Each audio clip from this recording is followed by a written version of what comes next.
جب رسول خدا صلی اللہ علیہ وسلم کا وصال ہوا اور سیدہ فاطمہ زہرا سلام اللہ علیہا کی شہادت بھی انہی 3 months 75 سے 90 days کے اندر، تو امیر المؤمنین مولائی متقیان 25 years کے لیے خاموش تھے. تو ابن عباس، یہ جو میں بات آپ کی خدمت میں عرض کر رہی ہوں، یہ کوئی اہل تشیع کی کسی کتاب کا ریفرنس نہیں ہے. اس میں زمخشری ہیں، جلال الدین سیوطی ہے اور فخر الدین رازی ہیں، کم از کم 3. اور یہ ان میں سے وہ بھی جلال الدین سیوطی ایسے رائٹر ہیں جنہوں نے 300 کے قریب مولا علیہ السلام کی شان میں جو ہے وہ قرآن کی آیات کو بیان کیا ہے. اب یہاں اس لیے اس بات کا ذکر کرنا ضروری ہے کہ کس طرح تاریخ میں جو ہے حکم رسول کو روندا گیا، قرآن کی تعلیمات کو پس سے پشت ڈالا گیا، اور کربلا کے میدان میں امام حسین علیہ السلام کے قیام کی تجلی میں یہ بات کھل کر سامنے آ گئی، روز روشن کی طرح سامنے آ گئی کہ وہ حکم اور مروان بن حکم، یہ جو خاندان بنو امیہ کا تھا، جسے نبی پاک نے اپنے ہی زندگی میں مدینہ سے باہر نکال دیا تھا اور اپنے بعد آنے والوں کو کہا کہ کوئی ان کو مدینے میں مطلب 60 فرسخ تک دور جو ہے مدینے سے ان کو بھیجیں گے، کیونکہ قرآن میں جو انہوں نے سورہ آل عمران کو سورہ آل مروان کرنے کی کوشش، چوری کی صورت میں خدا رب العالمین اس سے ذکر کی حفاظت کرنے والا ہے، تو سخت ناراحتی میں پیغمبر نے ان کو رد کر دیا تھا. اسی طرح جیسے اللہ رب العالمین نے ابلیس کو جناب آدم کو سجدہ نہ کرنے یا پھر اللہ رب العالمین کا حکم نہ ماننے پر ابلیس کو رد کر دیا تھا، راندہ درگاہ کر دیا تھا، اسی طرح پیغمبر صلی اللہ علیہ وآلہ وسلم نے ان کے حکم کی تعمیل نہ کرنے والے کو رد کر دیا، مدینے سے راندہ مدینہ یعنی مدینے سے نکل جاؤ، دور ہو جاؤ کر دیا. اور پھر آپ دیکھیے کہ یہ بات چھپاتے رہے سیاسی طور پر، پولیٹیکلی گروپس میں، لابیز میں چلتی رہی، اور جب کمپلیٹلی شام کے اوپر معاویہ کی حکومت آئی تو یہ وہی لوگ تھے جن کو مروان اور حکم کے خاندان کو جن کو باہر نکالا تھا، یہ وہی لوگ تھے جو ان کے ساتھ پشت پناہی کرنے والے تھے، اور ان کے ظاہرہ رشتہ داریاں تھیں آپس میں ساری. تو یہاں پر قرآن فیصلہ کرتا ہے اس بات کا. یہاں حوصلے سے سوچنا ہے، جذباتی نہیں ہونا، ہم نے فکر کرنی ہے. فلولا نفر من کل فرقۃ منہم طائفۃ من الذین لیتفقہوا فی الدین، یعنی دین کے اندر تفقہ کرے، ایسے ہی سنی سنائی چیزوں پر عمل نہ کرے. اور جب آپ کے سامنے قرآن ہو تو اس کے ساری چیزیں اس کے اندر پھر سکین ہو جاتی ہیں، نورانی ہو جاتی ہیں، پتہ چل جاتا ہے کون سا کردار نورانی تھا اور کون سا نہیں تھا. اور پھر اس میں لڑائی جھگڑے کی بات ہی نہیں ہے. جب تک ہم قرآن کے فیصلے پر جمع نہیں ہو جاتے، لڑائی جھگڑے تو رہیں گے. تو یہاں پر جناب ابن عباس نے اسی مسجد نبوی اور مدینہ کے اندر قرآن کی تفسیر بیان کرنا شروع کی. یہ واقعات 3 کتابوں کے ریفرنس سے میں نے آپ کی خدمت، جلال الدین سیوطی، فخر رازی اور زمخشری نے بھی اپنی مطلب تصانیف میں اس کو درج کیا ہے. تو جب جناب ابن عباس نے تفسیر قرآن بیان شروع کی تو شام کے حاکم تک خبر پہنچی کہ ابن عباس تفسیر قرآن کی آڑ میں جو ہے وہ علی علیہ السلام کی تعریف فرما رہے ہیں، یعنی مولا متقیان کی تعریف فرما رہے ہیں. تو یہ تفسیر نہیں ہے، یہ تو علی علیہ السلام کے فضائل بیان کیے جاتے ہیں. مدینہ کی مسجد نبی، اصحاب جو صفہ جہاں پر بیٹھتے تھے ان کی تعلیمات میں، اور اس طرح. تو یہ تو ایک نئی سی بات شروع کر لی ہے. اب حاکم شام معاویہ نے جو کہ 70 ایئرز تک اپنی حکومت میں ہر امام جمعہ اور ہر ایک پر اس نے اپنے آپ کو ایز اے خلیفہ مسلمین بنانے کے لیے یہ حکم جاری کیا ہوا تھا کہ جو بھی منبر پر آئے گا وہ وارث قرآن، وصی رسول، امیر المؤمنین، قائد الغر المحجلین، امام المتقین، سید الاولیاء، سید الاوصیاء، فضل اللہ، لسان اللہ، اذن اللہ، وجہ اللہ، کرم اللہ، باب اللہ، علم اللہ. یہ جتنی بھی آپ کے فضائل کے ہونے کے ساتھ ساتھ کہا کہ ممبر سے ان پر سب و شتم یعنی برا کہا جائے گا. جب تک آپ جمعے کی نماز میں آپ کے اوپر تبرہ یا برائی یا گالی نہیں دیں گے وصی رسول کو، خلیفۃ اللہ کو، بنص قرآن امام وقت کو، تو تب تک آپ کا جمعہ نہیں ہو سکتا یا آپ کی نماز نہیں ہو سکتی. اب آپ خود انصاف کریں. ما اتاکم الرسول فخذوہ وما نہاکم عنہ فانتہوا. قرآن کا حکم ہے نا، رسول تمہیں جو دے وہ لے لے، اور جس سے منع کرے اس سے منع ہو جاؤ. اب رسول پاک نے یا ایھا الرسول بلغ ما انزل الیک وان لم تفعل فما بلغت رسالتہ، سورہ مائدہ کی آیت بار بار پوری کتابوں میں تبرکن یہ ساری چیزیں ہماری اہل سنت والجماعت کی تفسیر فخر رازی کے اندر موجود ہیں. تو جو وہ ہمارے مفلس ذہن کے غریب طالب علم قرآن کے جو بیٹھ کر نور اور ظلمت کو ایک جیسا قرار دیتے ہیں، وہ اپنے دل کے اندھے پن کو قرآن سے کیسے دھوئیں گے؟ ان کے دل کی تاریکی، ان کے دل کی ظلمت لا الہ الا اللہ نہیں دھو سکتا، کیونکہ ان کے اندر ڈیفرینشیٹ کرنے کی طاقت ہی نہیں موجود. ان کا عقیدہ گمراہ، عقیدہ بھی بلائنڈ ہے، دل بھی اندھا ہے، زبان بھی، عقل بھی، فکر بھی، سوچ بھی، آنکھیں بھی. وہ نور کو اور ظلمت کو ایک جیسا قرار دے رہے ہیں، جبکہ خدا قرآن میں کہتا ہے قد تبین الرشد من الغی. اور پھر بار بار آیات کے اندر حق کو بیان ہو چکا ہے، حق تو بیان ہو چکا ہے. اب بار بار آپ کو، تو پھر یہ کس کے جملے تھے؟ کس ممبر پر نبی پاک صلی اللہ علیہ وآلہ وسلم نے یہ جملہ نہیں کہا تھا علی مع الحق و الحق مع علی؟ اور پھر علی مع القرآن و القرآن مع علی، انا و علی من نور واحد، انا و علی من شجرۃ واحدہ وسائر الناس من شجر شتى. اور جو اس میں شک کرے وہ کافر. تو اب جس کو یہ غریب ذہن کے آخری صدی کے آخری دور کے مسلمان جنہوں نے قرآن کو صحیح کھولا ہی نہیں وہ کافر بنائیں گے، وہ ہوگا جس کو رسول نے کہا کہ میرے اور میری نبوت اور علی کی ولایت پہ، علی کے وجود، علی کے فضائل پہ شک کرنے والا کہ میں اور علی ایک نور سے ہیں، وہ کافر ہے. وہ ہوں گے.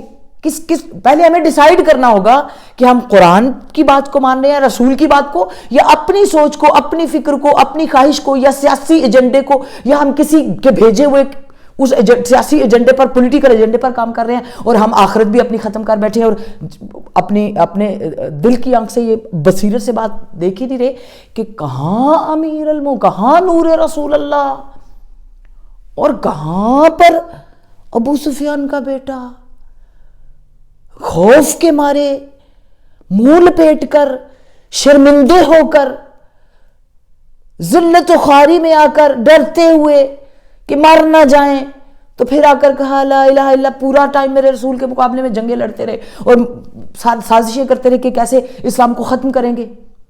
اور پھر انہوں نے لباس پہن لیا کہ ایسے اسلام ختم نہیں ہوگا جب تک اسلام کا لباس نہیں پہنیں گے، کفر کے لباس میں نہیں ختم ہو سکتا. اس لیے سورہ منافقون اترا. یہ جو لباس پہن کر آ کر تجھے کہتے ہیں نا ہم ایمان لے آئے، یہ ایمان نہیں لائے، ایمان ان کے دلوں میں داخل نہیں ہوا. یہ پچھلے پروگرام سے میں آپ کی خدمت میں عرض کر چکی ہوں. اب یہاں پر جب کہا ابن عباس سے تو حاکم شام معاویہ خود آیا، اس نے کہا دیکھو ابن عباس قرآن کی تفسیر کرو، لیکن اس کی آڑ میں قطعاً تمہیں ہماری حکومت اجازت نہیں دیتی کہ کسی بھی وجہ پر علی کی تعریف کرو، کیونکہ ایجنڈا کچھ اور تھا. تو آج وہ کم ظرف جو کسی کو لکھتے ہیں کہ یہ عشرہ مبشرہ میں ہیں، ان کی عقل یہ کام نہیں کرتی پہلے قرآن کی آیت پڑھیں جس نے ایک نفس کو قتل کیا ابداً ابداً ابداً جہنم میں رہے گا. تو یہ بات تو رسول اگر کسی پتھر کو کلمہ پڑھا دے تو پتھر کلمہ پڑھتا ہے، لیکن یہ تو پتھروں سے بھی بدتر تھے. رسول پاک صلی اللہ علیہ وآلہ وسلم کے بعد حجر بن عدی کو جو قتل کرایا تو ام المومن جناب عائشہ رضی اللہ نے فرمایا کہ جی جو معاویہ نے صحابی رسول جید بزرگ صحابی رسول حجر بن عدی کو جو قتل کیا ہے معاویہ نے، اس کے 6 اور لوگوں کے ساتھ جو اور بھی صحابہ رسول تھے. تو یہ سب سے بڑا، آپ اس تاریخ کو جا کر کھول کر دیکھیے کہ قتل کتنے ہوئے. تو جو قتل کرنے والا قرآن کہتا ہے کہ وہ جہنم میں جائے گا، وہ جنت میں کبھی نہیں جا سکتا. اور جو رسول فرما رہے ہیں کہ رسول اگر کسی کو پتھر کو بھی اگر دیکھ لیں گے، کسی درخت کے ساتھ ٹیک لگا لیں گے، درخت بھی عبادت کرنا شروع ہو جائے گا، پتھر بھی عبادت کرنا شروع ہو جائے گا. ہماری عقلیں آخری زمانے میں جب دنیا اتنی ترقی کر گئی ہے، پھر بھی ہم اس فرسودہ، اس سیاسی اور ایجنڈے پہ جو اسلام پھیلا اس کے حق میں کیوں ہیں؟ ہم نور سے ان چیزوں کو، خدا سے استغاثہ کیوں نہیں کرتے؟ یا اللہ یا رب العالمین، اللہم اہدنا من عندک، ہمیں ہدایت کر اپنی طرف، ہمارے لیے راستہ کھول. تو جب آپ دلی طور پہ، ذہنی طور پہ ایسی چیزوں کو ایکسیپٹ کریں گے، اب سب سے پہلے تو سزائے موت اس کے لیے بنتی ہے جسے قرآن، رسول اور خدا عزت دے، اور وہ ممبر سے 70 سال اس کے لیے گستاخی کرے، بے ادبی کے جملے بولے.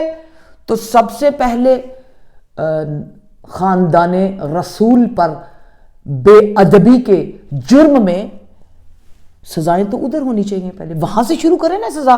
یہ 20ویں صدی، یہ 14ویں، یہ 2-4 سال 10 سال سے کیوں کہہ رہے ہیں کہ فلاں کا گستاخ جو ہے نا سزائے موت، فلاں کے گستاخ کو سزائے موت؟ پہلے رسول کے جو گستاخ تھے اول زمانوں سے، ان کو سزائے موت دیجئے نا، جنہوں نے قرآن کو بھی رد کیا، رسول کے حکم کو بھی رد کیا. اگر غیرت ایمان ہو، غیرت اسلام ہو، تو قرآن کھولیں. قرآن دین الہی، معجزہ الہی، معجزہ محمد مصطفیٰ صلی اللہ علیہ وآلہ وسلم.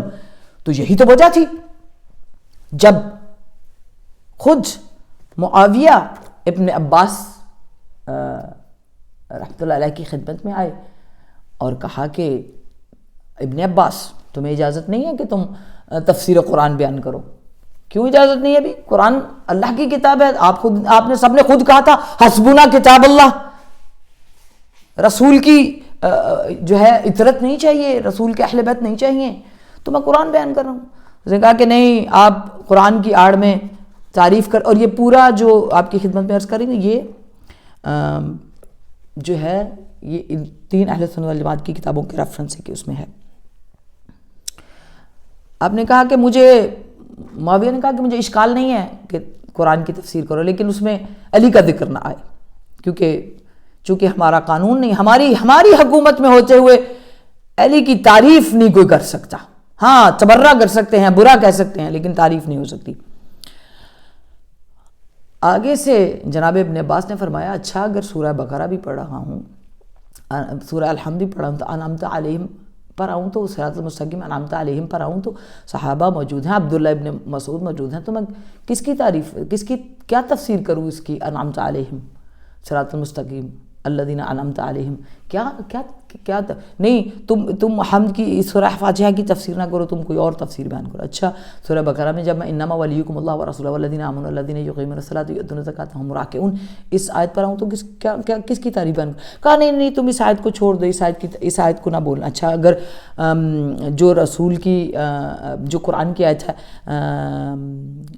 کہ انا منذر وانت الحادی، مولا علیہ السلام کے لیے، تو اگر اس پر آؤں تو پھر نے کہا نہیں، اس آیت کو بھی چھوڑ دو، اس کے بھی کرنے کی ضرورت نہیں ہے. اچھا اگر میں تفسیر کرتا ہوں سورہ آل عمران، سورہ نساء، سورہ آل عمران میں آج جس میں فقل تعالوا ندعو ابناءنا ابناءکم نساءنا نساءکم وانفسنا انفسکم ثم نبتہل فنجعل لعنۃ اللہ علی الکاذبین، تو پھر اس کی تفسیر میں کیا بیان کروں؟ معاویہ تم مجھے خود بتا دو، قرآن ہے.